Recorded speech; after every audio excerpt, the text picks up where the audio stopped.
Bismillahirrahmanirrahim. Assalamualaikum warahmatullahi wabarakatuh. Baik, di sini saya akan menjelaskan sedikit materi tentang kurs. Yang pertama, perlu kita ketahui bahwa bank sentral di dunia adalah milik swasta yang diberi hak monopoli untuk mencetak mata uang, dan uang yang kita pakai selama ini bukanlah terbitan dari pemerintah setempat. Bermula dari Inggris, dengan kelahiran Bank of England, hak menciptakan uang kertas hanya diberikan kepada satu pihak saja. Nah, bank sentral ini adalah milik keluarga-keluarga. Seperti bank sentral yang paling berpengaruh di dunia adalah Federal Reserve. Saham terbesar Federal Reserve dimiliki oleh dua bank besar di dunia, yaitu Citibank sebesar 15% dan Kesmeten sebesar 14%, dan selebihnya dibagi oleh 25 bank komersial lainnya seperti Chemical Bank sebesar 8% dan juga bank-bank lainnya. Sampai pada tahun 1983, sebanyak 66% saham dari Federal Reserve hanya dikuasai oleh 10 bank komersial saja, dan selebihnya itu sebesar 44% dari saham Federal Reserve ini dikuasai oleh 17 bank lainnya, yang dimana bank-bank tersebut adalah milik dari keluarga-keluarga konglomerat Yahudi.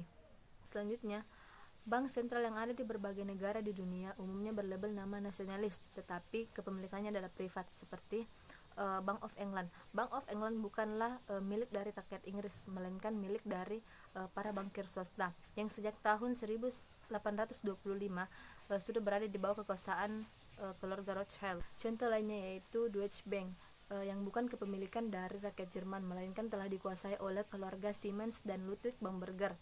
Nah, bank-bank nasional ini adalah sindikat keuangan internasional, model antara bangsa yang secara real tidak ada dalam bentuk aset yang nyata, akan tetapi hanya dalam bentuk angka-angka atau nominal.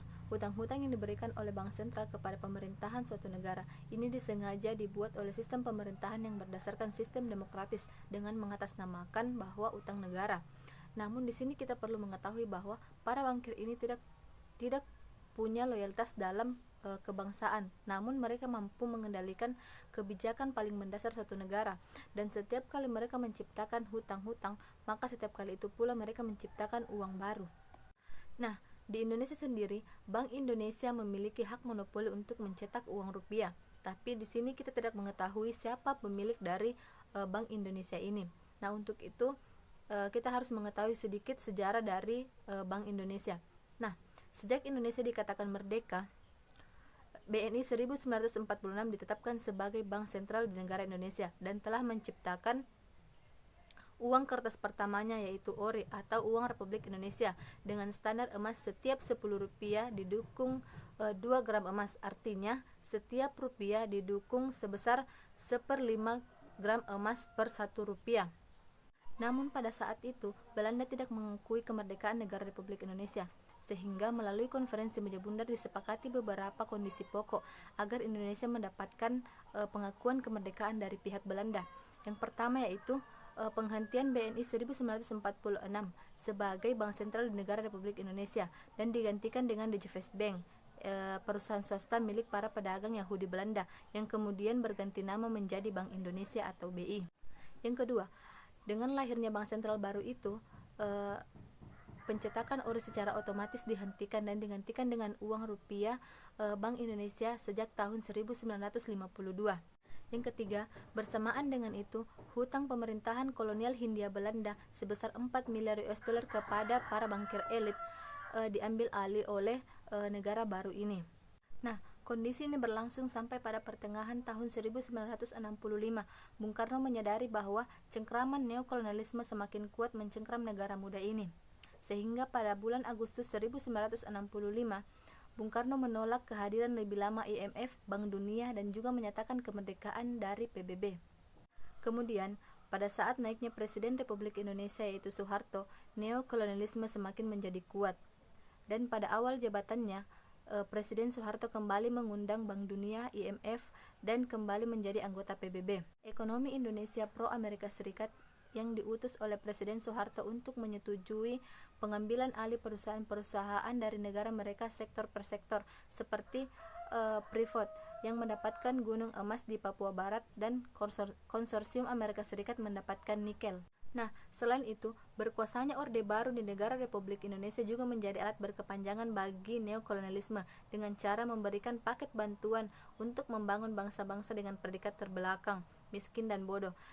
Selain itu, mereka juga memberikan paket sumbangan untuk mendidik anak bangsa dengan berkuliah di negara mereka, sehingga disediakanlah paket bantuan oleh IMF dan World Bank yang kemudian menjadi jebakan hutang tersendiri bagi negara Republik Indonesia.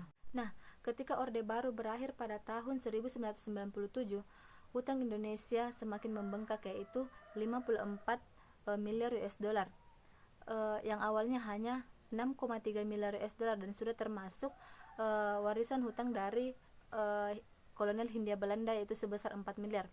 Dan lebih dari 10 tahun Presiden Soeharto lengser, hutang luar negeri kita semakin naik, yaitu sebesar lebih dari 150 miliar US dollar. Dan ironisnya, untuk melunasi hutang-hutang tersebut, pemerintah mengambil cara dengan mengambil hutang-hutang baru kepada bankir global, sehingga negara Indonesia dikatakan merdeka dari penjajah namun sepenuhnya tetap dikendalikan oleh para bankir global.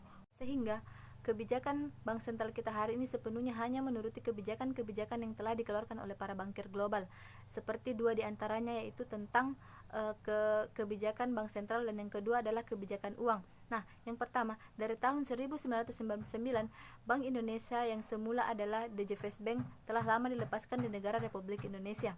Dan yang kedua, dari tahun 2011 melalui Undang-Undang Mata Uang, Bank Indonesia dilegalisir sebagai pemegang hak monopoli untuk menerbitkan uang di negara Republik Indonesia. Nah, menurut Islam sendiri, bank tidak ada yang halal karena alat tukar yang digunakan adalah uang kertas. Sedangkan dalam Islam, alat tukar yang digunakan adalah dinar dan dirham, seperti yang telah dicontohkan oleh para nabi sebelumnya. Oleh karena itu, agar negara kita dapat dipersatukan, alangkah baiknya seorang muslim kita harus menggunakan alat tukar, yaitu dinar dan dirham. Oleh karena itu, marilah bermuamalah dengan menggunakan dinar dan dirham. Baik, mungkin itu saja yang dapat saya sampaikan di video ini. Kurang dan lebihnya mohon dimaafkan. Wassalamualaikum warahmatullahi wabarakatuh.